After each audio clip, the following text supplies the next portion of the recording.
Hello and welcome to video showcase of a game called Hunter in the Dark. So this is I can't say very simple because actually there is lots of going on in this game. I would say a medium complex card game which uses only 18 cards, and it's pure solo. So you have just a deck of 18 cards and you're playing alone against the game itself. And this is just the first of the stories. I'm planning to make maybe few of these if they work properly. As you know, warning, this is a work in progress. I'm always gonna tell you this, and use this video just to get a feeling how the game works, but don't use it to actually learn the game. Just wait for the rule book, the final version of the rule book, because some things might change. But with that said, I spent too much time on this game already, drawing illustrations, and like I don't have many hours in my day because I do have to go to work and then get home and do some stuff.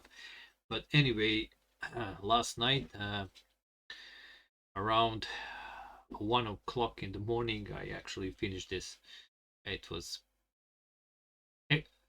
it was exhausting. Anyway, let's see what we have here. So the first story is the Hunter of the Dark case card game. Here's the rulebook draft here. I'm just gonna read you a little introduction and so you know what's going on. It says you got a very gruesome case of body mutilations and disappearances. Before you knew it, streets of Arkham became much darker and sinister. You feel like something is watching you from atop steeples and rooftops as you can hear a faint sound of large wings fluttering in the sky. You are hunted, and there is only one thing that can save you, an artifact you need to find before your time runs out. So this is basically what we need to do in this card game.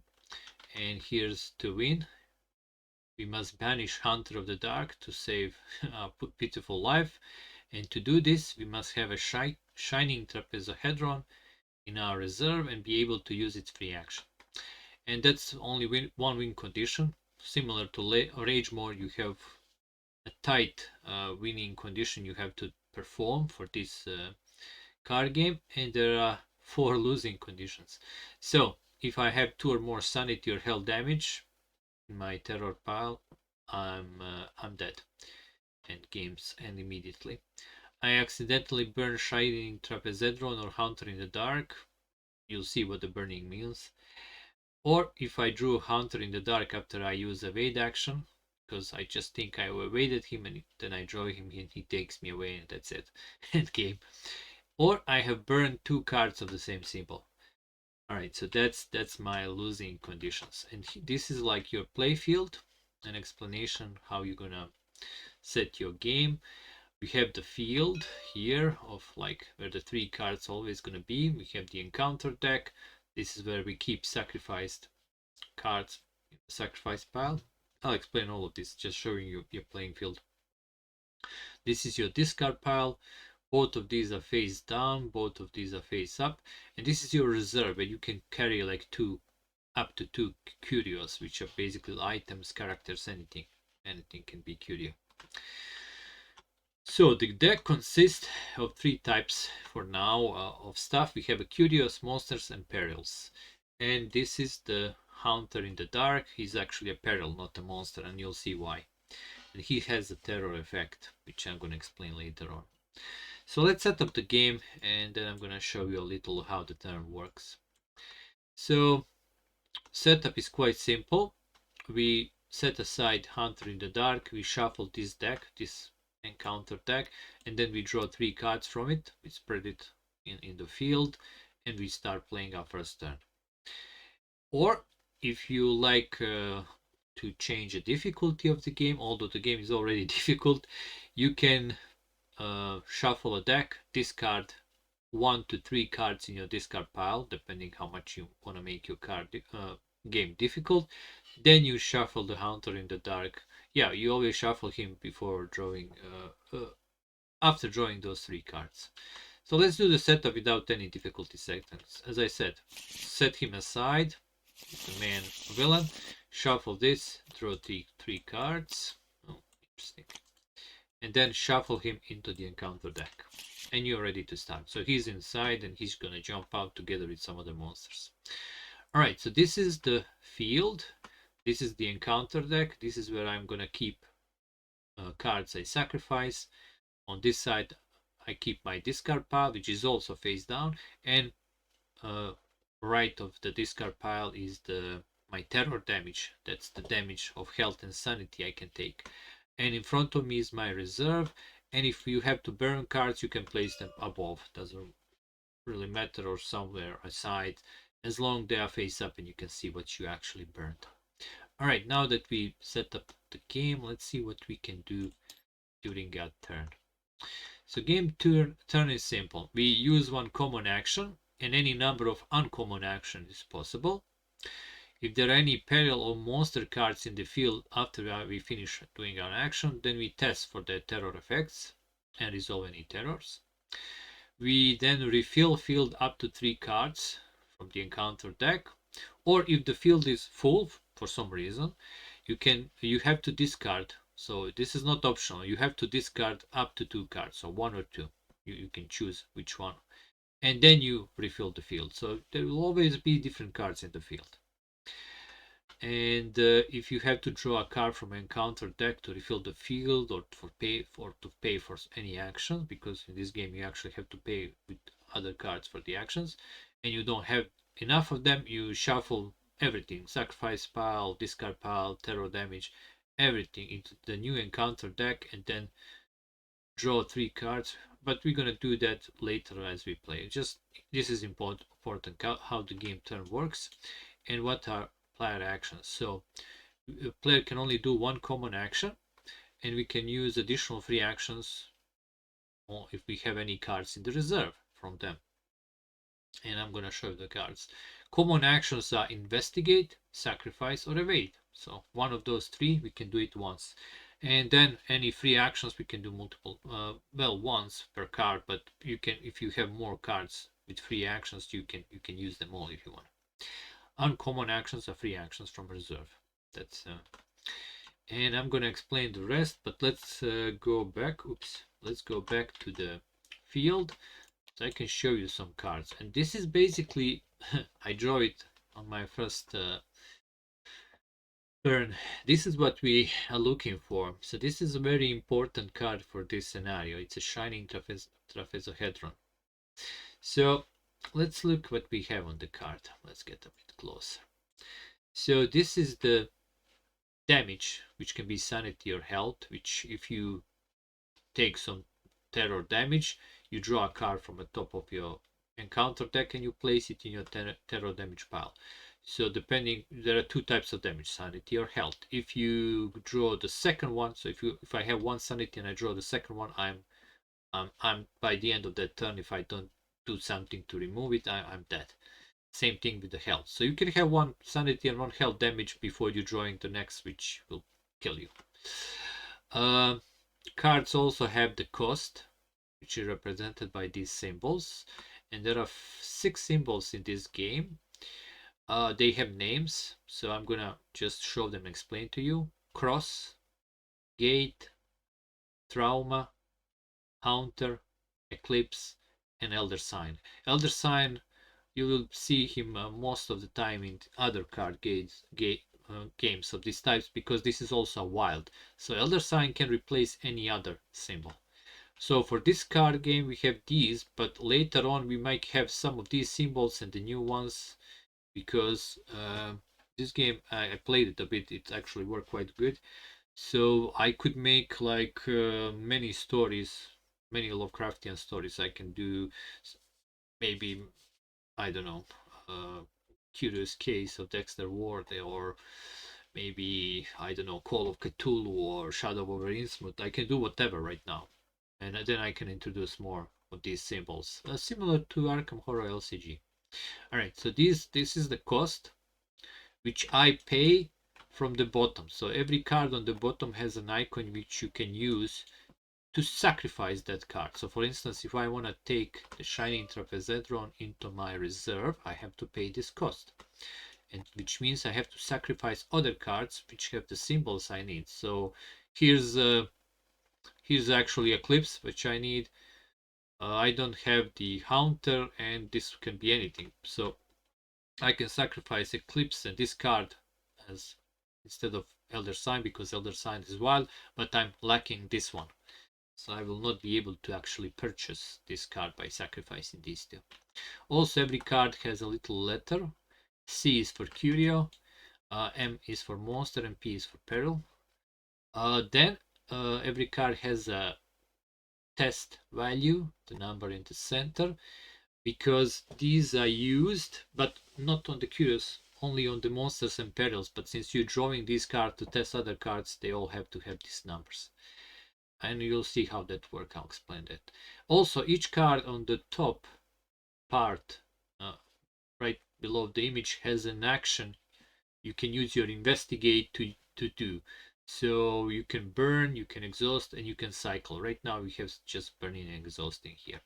And the free action, the bottom part, you get if you manage to get that card into reserve. So like if I get the Shining Trapezoidron into my reserve, I can do this free action, which is basically how I win the game. If Haunter in the Dark is in the field, so somewhere here, or terror damage pile, sacrifice this to banish Haunter in the Dark and win the game. Now, Haunter in the Dark, getting him in into your damage pile is quite quite bad, because he's worth like 2 damage.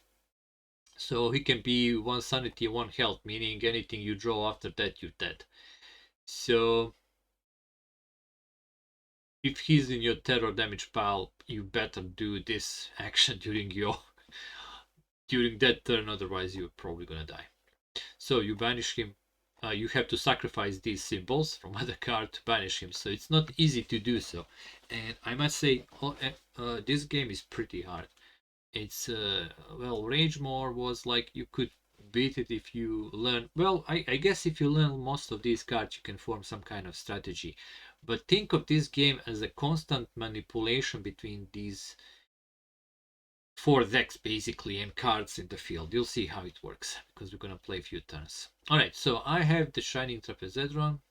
I have 38 special, which I can actually purchase if I sacrifice this Blake Diary. But here's the thing, I might actually wanna, but I can't. I need a cross, and I don't have any crosses right now. So Blake Diary, as you can see, if I have it in my reserve, it says if Shining Trapezoidron is in the field, it costs 1 less symbol. So it is easier to get him later in the reserve if I have this. And I might even change this card that if it's in the field, it costs 1 less symbol, and to banish. Maybe I'm gonna add that. It's gonna be more thematic. We'll see. As I said, this is still work in progress, but it's for now card working like this. So you know what? I'm gonna sacrifice Blake's Diary.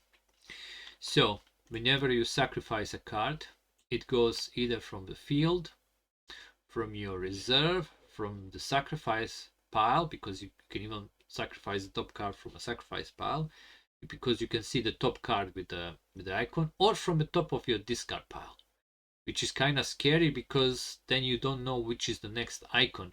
And if you sacrifice something that doesn't have the icon you need, it's gonna get burned and you're not gonna get what you need. You'll see if that happens. So you need to pay attention what's on the top of the discard pile.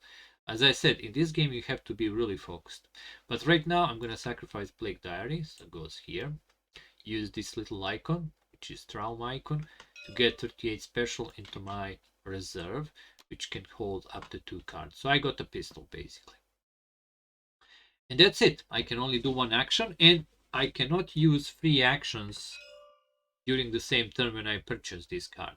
But any passive effects, like if it's not an action, it is activated the moment I have it in the reserve. So anyway, that's that. End of turn. What we do, we refill the field. So let's draw 2 new cards. Oof, some bad things happening there. Alright, so this is the new card, a peril.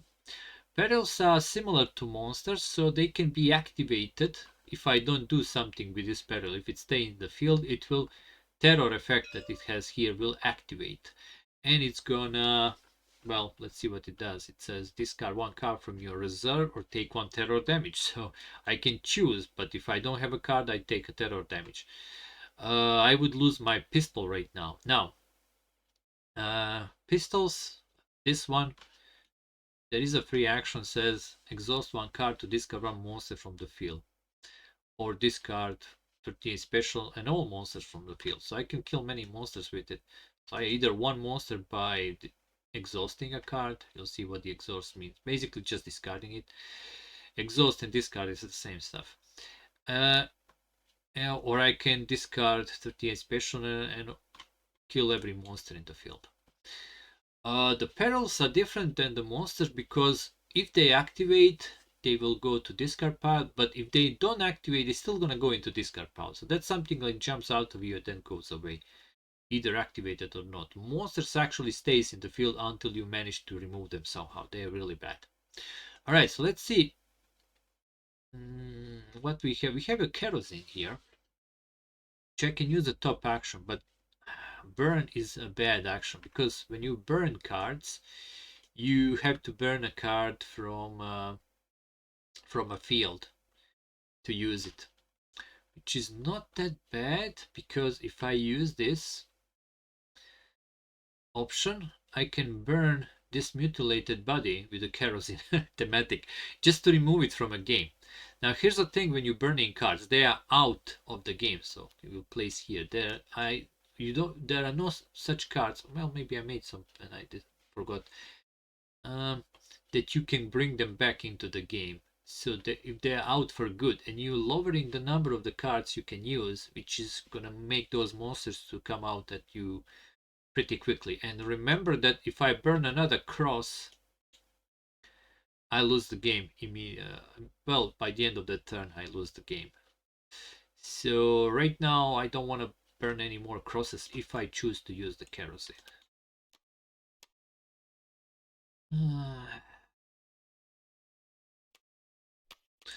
The good thing with the mutilated body is I can burn a card to remove a terror damage. So it's not that it's like it's bad, but it has some good things in it. Do I want to burn right now? That's the question. And I need to remember I still need to purchase this Shining Trapezetron. Without him I cannot win. So I do have Eclipse. This can be anything, but I don't have any how called counter symbols to purchase it. All right, so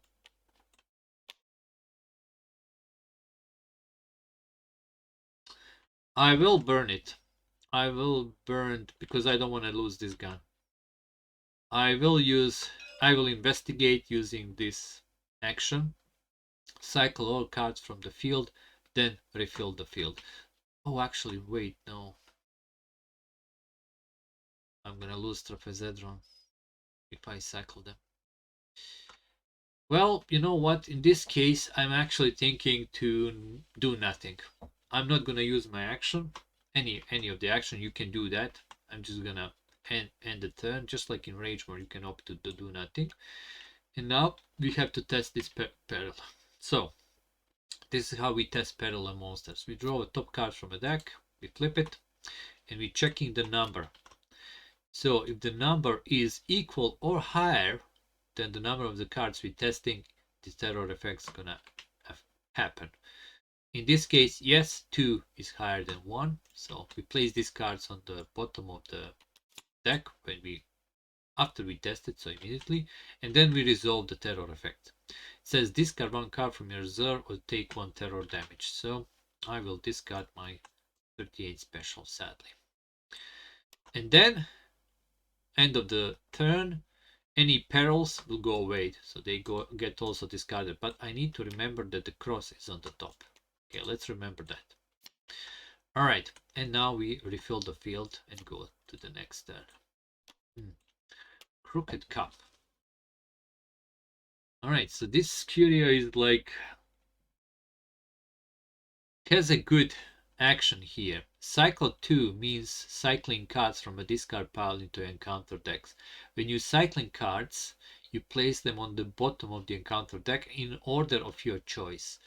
But here's the problem. It says cycle 2, so I can cycle 2 cards. But draw 1 terror damage, then look at the top 3 cards of the encounter deck. If there are monsters or perils, you may place them in the discard pile, then shuffle the encounter deck. So I will take terror damage because this Crooked Cup is not, he's gonna hit me. But if I purchase him, he has a free action. If Haunter in the Dark is in the field, burn Crooked Cup to place Haunter in the Dark into sacrifice pile. So I can put Haunter in the Dark here, which is kind of good because as long as I'm cycling these 2 decks and he's there, he's not going to jump out at me. But for this, I need Eclipse, which I can use from a Shiny Traphezedron, but putting Shiny Traphezedron into the sacrifice pile is not a good idea, because as I said, it's not easy to get them back into the game. I think there are some effects that can do that, but the only way they can get into the game again is if I use all the cards from the encounter, and then you'll see something bad happens. Basically your time is ticking out. You'll see, because every time you have to reshuffle, you're gonna lose 1 card. It's gonna be burnt. So there is a chance you're gonna lose the game.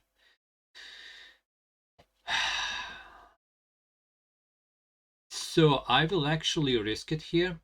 I can do nothing and then discard one of these and then refill it and continue. But cycling these 2 cards, I know there is a peril, but there is also 38 special there. I will do this action. So cycle 2. So these 2 will go to the bottom of the deck. Remember, I can choose the order. So let's put the gun and the peril after that, because the gun's gonna count. Well, maybe. Oh well, this will be shuffled anyway, so we'll see. Anyway, so that was a cycling, just putting cards on the bottom of the encounter deck. Then after I pay for that, and by the way, you cannot use action if you can't pay for it. Like if there are no 2 cards here to cycle, I cannot use an action. If there is nothing to burn, I cannot burn. If there is nothing to exhaust, I cannot. Well, in that case, I actually, yeah, you cannot use the action. There is no. That's a strict rule for now. Alright, so look at the top 3 cards of the encounter deck. If they are monster or perils, you may place them in a discard pile. Then shuffle. Okay, let's see. 1, 2, 3. Okay, there is a monster. We're gonna place it in the discard pile. Place this back. Then we shuffle the deck. Alright, and that was that. End of turn. There is no monster perils, but I have to discard 1 or 2 cards. You know what? I think I'm gonna discard Crooked Cup and the Kerosene. And then we're gonna draw 2. There's a, oh no, Hunter in the Dark. Alright. Okay, so now we have trouble. Oh, by the way, I think I forgot to do terror damage. Okay, let's. It's a bit cheating because if you draw him, that's really bad. But I'm gonna draw right now terror damage. I forgot to do that by paying for that action. This is my terror damage. So now I have 1 sanity damage. This is your terror damage pile. And when you place these cards, found them, so you can always see this icon here. So 1 sanity damage. Keep in mind of that. This could be actually very, very quick game. I can actually die right now. So let's see. Hunter in the Dark is actually a peril. So he's not a monster. Which is important because this means activated or not. Well, he always activate. Spoiler alert, because you don't draw cards for him, but you draw cards to check if the other monster is gonna get activated. If he's alone, you don't have to. He always activates. And you can see his terror effect. Draw 1 terror damage, then either burn a top card from a discard pile or cycle 1 card from your reserve. So either I lose an item or I burn something from a discard pile. I don't have an item right now, so it's going to be burning and a damage. Also, we have a monster here, which terror is not that bad. It says move top 2 cards from a discard pile to the bottom of the sacrifice pile. I mean, it's bad, but not that much. Now, keep in mind that monsters also have a purchase icons, which if you sacrifice other cards, you can actually discard the monster. So that's what you can do. You don't get it in your reserve, you just discard it. So for the monsters, just pay this and you can discard it. But it is not possible. I mean, oh, actually, no. So when you're sacrificing, you can use any icon visible on the field or invisible here. So to be honest, there is a chance here, but I can't remember what's on the top of the deck because I didn't pay attention. Here's the thing. I can use this, how it's called, Elder Sign instead of, let's say, this Eclipse. But then I need this other icon, which I don't have here, but might be on the top of the deck. But if I'm wrong, that card is instead going to be burned, and I will not be able to discard this monster. So no, I cannot do nothing. So to be honest, I just have to take the hits right now. So let's draw the card. So I'm, oh wait, there is one thing I can do actually. That's the third action. It might be action I want to do right now. So let me show you. There is a wait. I can cycle all cards from the field. They go to the bottom of the deck. Then I shuffle the encounter deck and fill it with 3 new cards. The problem with that is if one of those 3 new cards I drew is the Hunter of the Dark, I lose the game immediately because he just comes out. I didn't manage to evade him and he kills me. But in this case, looking at this situation, I think I'm gonna risk it. So I'm evading. So let's put this, and this. Then let's shuffle. And now, moment of truth. Okay. I lose the game. He takes me away, and that's it. That's it. I didn't even manage to get to that damn, how it's called, shiny trapezohedron. Anyway, this is just a showcase. I'm gonna make a playthroughs, probably multiple, until I finally win because I actually was really close to win of my 4 games I played yesterday deep in night. I had like trapezohedron and everything, but I didn't manage. It was so close. I needed one more. I burned the card thinking, like I said, you have to pay attention. Anyway, that's a game for now. I think I need to add some more stuff in the rule book because maybe I forgot to write everything down, but we'll see. I will put this video on the BGG, and I'll have to consult the Martin from BGG. He's good at making print and place. These are the tarot size cards, so I need to see what is the best template for tarot size cards, because you can't put much of them on the paper, like maybe on the letter side paper, but there is a lots of wasted paper. So I need to see with him. He's good at that. Anyway, thanks for watching and see you next time. Goodbye.